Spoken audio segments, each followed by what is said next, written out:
Gold Beans Challenge, episode 10.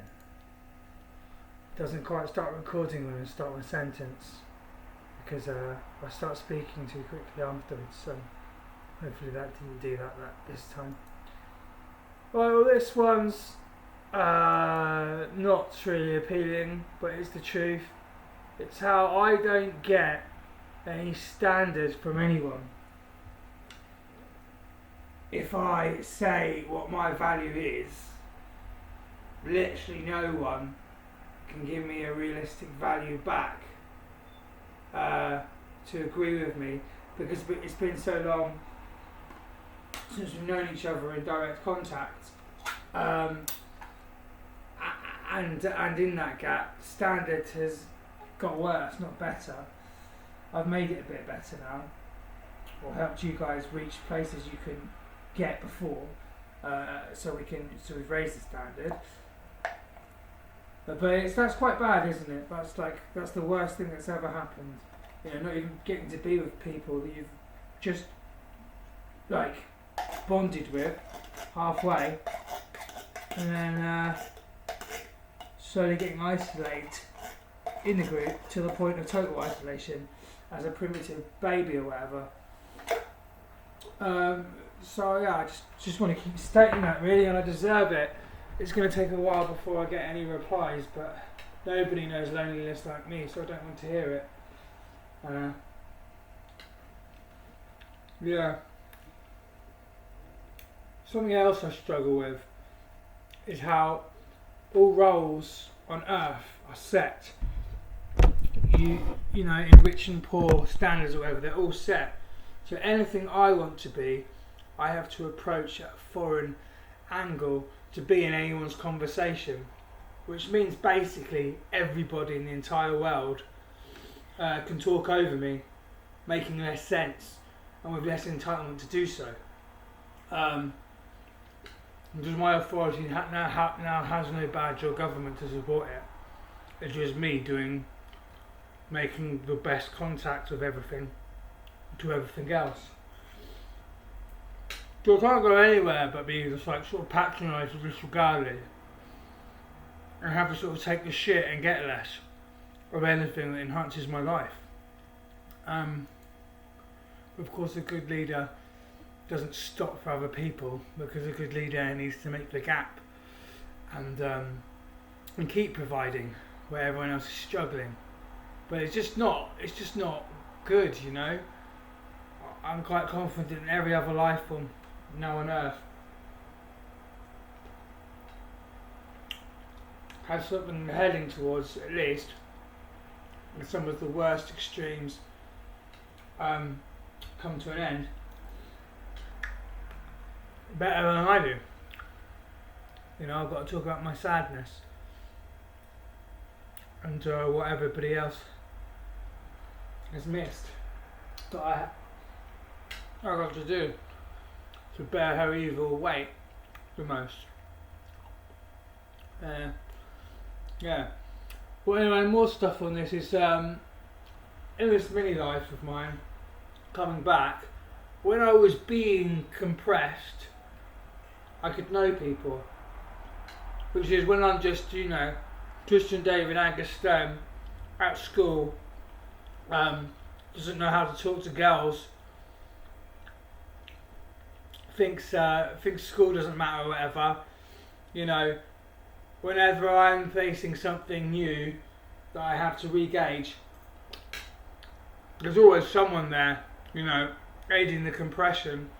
But now I'm uncompressing to my true value. I don't have anyone, because if they try and talk to me now, they won't be able to compress me there successfully, apart from the staff in here or the police or, you know, anyone on the street as they walk past me. You know, so no one will actually directly talk to me because they will become uncompressed with me in some value, which is better. That's what we're doing to solve this infinitely.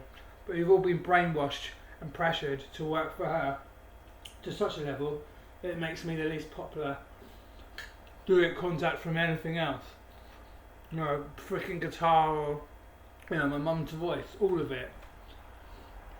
So I can still hear noises of them regurgitating cliches of privilege and bollocks, but they don't have any point to make. They just don't want you to talk to me because they're addicted to drugs and they don't have any other aspirations or care for anything else. So you may know that, but check what you're actually still doing with them that they pressured you to do, that isn't just aiding them to get high off the purity and labours of those remaining existences who still help.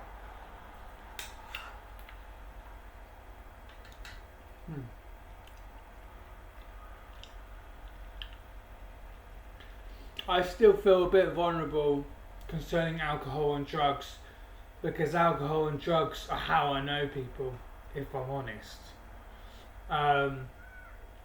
Because I couldn't achieve in school or anything like that to make any peers, you know, because whilst they'd be working at school I wouldn't be, so they couldn't know me any other way. After leaving school I had to resort to drugs and alcohol, but still not be the peer to any of them really. I was very good at accommodating others. So it sort of says I'm buggers for both really, and I've only just found a new power to say I can quit drugs. I've got to quit drugs and alcohol. Become something that is 24/7 itself, that isn't dependent on a substitute value, always from dubious sources. Drugs aren't made from good people.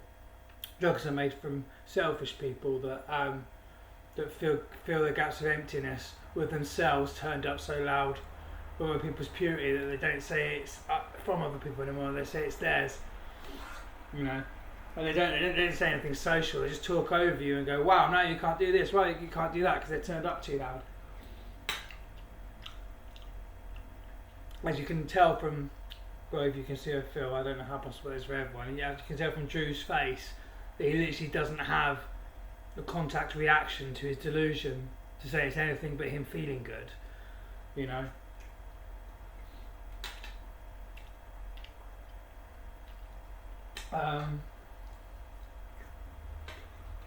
Yeah. Can I think of something positive? Well, something positive to me instantly is that anything trapped in oppression right now, each moment is going one moment closer to mercy from it, or being free from it. So that's primarily what makes me happy, is that people aren't suffering just to exist by doing the same thing that everybody did, and then she says, fuck it, let's make a detour for me. You know, it's so selfish. 6,000, is it 6,000? No, it's 12,000 years of other people's life now stolen by her just feeling senseless pleasure. No context other than she can.